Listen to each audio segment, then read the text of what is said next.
Os motoristas que trafegam diariamente por Belo Horizonte têm motivos para ficar preocupados. Entre janeiro e agosto deste ano, a capital teve uma média de 1.200 carros roubados por hora, índice que resulta em uma estimativa de 6 roubos a cada 1.000 veículos.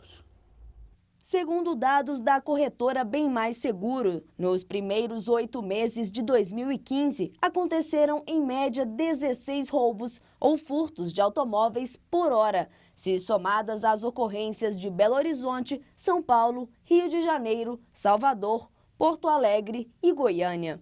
Estes dados são baseados em estatísticas oficiais cedidas por cada estado. Na capital paulista, 9 carros são roubados ou furtados por hora. Apesar da cidade de São Paulo liderar esse ranking em números absolutos, com mais de 54 mil casos no período, Porto Alegre aparece como a capital mais perigosa, com 14 veículos em 1.000 sendo levados por assaltantes. O crime de estupro tem índices alarmantes, conforme constatado pelo Fórum Brasileiro de Segurança Pública. Na madrugada da última quinta-feira, no mirante do Parque Estadual da Serra do Rola Moça, em Brumadinho, uma mulher de 20 anos foi estuprada e viu o namorado sendo mortos a tiros. Enquanto isso, na Câmara dos Deputados, o presidente daquela casa, Eduardo Cunha, dificulta as alterações no Código Penal para a realização de aborto em caso de estupro. Fundamentalismo religioso, que parece que é o caso do deputado, ou desrespeito à mulher violentada? Quem vai responder é o coronel Alberto Luiz, coronel reformado. Ele é especialista em segurança pública, que vai falar com a gente sobre o assunto. Boa noite, coronel. Tudo bem? Como é que estão as coisas? Tudo bem. Mas a situação de segurança, que a gente chama aqui muitas vezes de insegurança pública, é difícil, né? E a gente tem esse caso, como houve esse aí em Brumadinho, e essa atuação do presidente da Câmara dos Deputados, enquanto especialista em segurança, que abrange naturalmente o seu esteio e a sua origem da PM, mas ultrapassa a PM como segurança de especialista em segurança pública. Qual a sua análise sobre isso? Minha análise é que há sempre uma polarização de opinião, ou ela tendo como pano de fundo o machismo, a cultura machista, que é demais nesse país. Ou então a questão teológica. Então, quando você fala em fundamentalismo, não deixa de ter, sim, uma polarização em um discurso que simplesmente grita aos nossos ouvidos e adjetiva. Gostei, grita, viu? Tem coisas que gritam aos nossos ouvidos, berra aos nossos ouvidos e sempre adjetiva. A questão aí é um crime hediondo, já foi assim estabelecido pelo um legislador anterior a esse que está lá discutindo questões quanto ao estupro, tentando dificultar ainda mais a situação para a mulher. O estupro, Barroso, é um crime que nos estarrece. Olha para você ver, o ano passado aconteceu um estupro coletivo lá na Índia. Uma jovem de 23 anos foi estuprada e aí o mundo todo... parece que foi um estudante de medicina, né, Milena? Exatamente, em um ônibus lá na Índia. E é muito comum na Índia isso. E aí o mundo todo passou a debater esse tema. Mas o ano passado, aliás, esse ano, em junho, no Piauí, 4 jovens também foram estupradas. Jogada no abismo? Exato, e uma, ela, além de torturada, ela foi estuprada e ela veio a falecer. Isso lá no Piauí. A Índia é aonde? A Índia é aqui. Não é possível uma coisa dessa. Nós não podemos conviver como a pesquisa do Foro nos traz uma luz, por mais que seja ainda incipiente, com o ano passado, 527 mil estupros 23,5% de registro de estupro para cada 100 mil habitantes. E sem falar que esse tipo de crime, ele tem uma subnotificação muito alta. Muito alta, porque a mulher não quer se expor. Na área do direito é o strepto judício, é o escândalo do processo. E já na área de segurança pública, ela passa a ter uma vitimização repetida, porque ela não foi só vítima no estupro, ela passa a ser vítima também ao registrar, porque ela coloca a sua personalidade ali à mostra de que ela foi vítima, então ela se expõe, ela demora para fazer exames, é o que o deputado lá, o presidente da Câmara e o relator desse projeto de lei está dificultando. Precisa o quê? Fazer, além de ser considerado, por exemplo, aborto no caso de estupro, né? Isso já está pacificado no Código Penal, já vige no Código Penal. Mas a questão do aborto que, por exemplo, o feto está causando problemas à saúde da mulher. Sim. Então essas duas coisas já há muito tempo é consagrado no Código Penal. Sem dúvida. Agora, o que se quer? O que eles querem é justamente, por exemplo, a mulher se decidir psicologicamente, por uma avaliação psicológica, de que ela não tem condições de criar aquela criança, ela não pode abortar.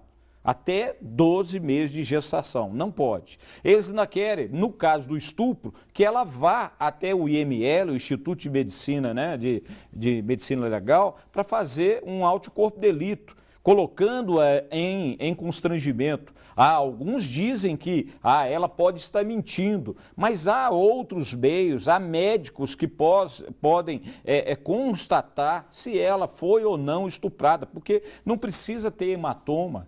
A violência ela é muito grande no sentido de sem deixar hematoma. Como foi aqui em Brumadinho, nós temos que também usar desse meio de comunicação, da audiência do seu programa, para alertar os jovens, as mulheres. Elas são vítimas em potenciais de violência doméstica e, sobretudo, do estupro.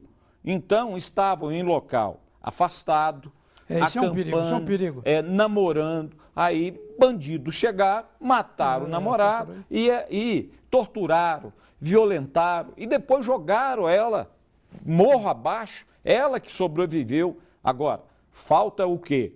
Falta uma política pública, a gente sempre fala nisso, né?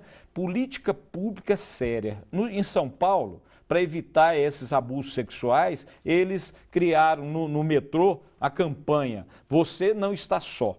Em Brasília e no Rio, criaram o vagão rosa. Mas será que é com a segregação da mulher do espaço público que nós estaremos criando política pública para protegê-la do crime de estupro? Claro que não. Tem de ser muito mais que isso, né? Muito mais. Tem que ter cientificidade, tem que ter equipamentos, por exemplo, delegacia de amparo à mulher, de proteção à mulher, não tem efetivo aqui em Minas, não tem equipamento, não tem nada. Como é que você combate um crime tão hediondo como esse se você não tem efetivo, se você não tem equipamento, se você não tem investimento e sequer preocupação com a mulher? É difícil, né? É terrível. Mas quando o coronel estava falando aí sobre Índia aqui, quando eu falei a Índia tem muito desses casos, Sim. minha cabeça logo reelaborou, que aqui no Brasil também tem muitos casos. Eu gostei da sua colocação. Índia é aqui. Você conhece aquela música Haiti aqui, do Caetano e do Gilberto Gil? Sim. Fala sobre outra situação também, né? Outra situação comum no Brasil. Índia aqui, Haiti aqui, infelizmente não é complexo de vira-lata não, né? Não. Mas nós temos aqui situações que têm de ser resolvidas de uma maneira decisiva, unificada, pelo meio público, pelo meio policial, pela sociedade, por todo mundo. Tem de haver um mutirão de vontades, né? Isso, tem que ter um mutirão. Você o disse muito bem.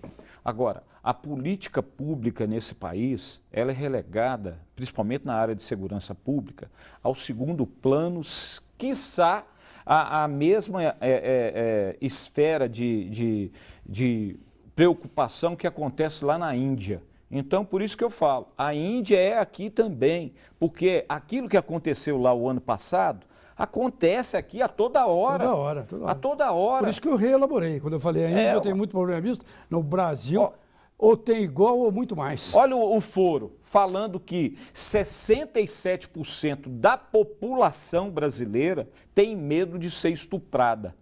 Aí se for segregar, ou seja, for descompartimentar isso em sexo, 90% são mulheres, de 67% da população brasileira. Sim. Se a gente desagregar isto em sexo, masculino e feminino, porque agora estupro também alcança o homem, alcança a criança. Antes era considerado violência, agora é considerado estupro também. Então, 90% é mulher.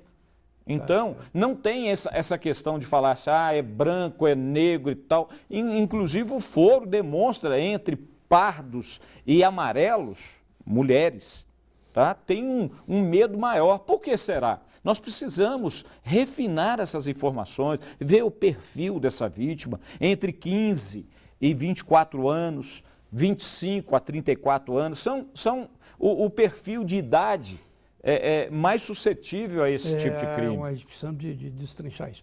Mas uma impressão que eu tenho é que a Índia é aqui, ou a Haiti é aqui, muito mais entre os menos desfavorecidos. Sem dúvida nenhuma. Também é uma verdade. Coronel, eu agradeço muito a sua participação.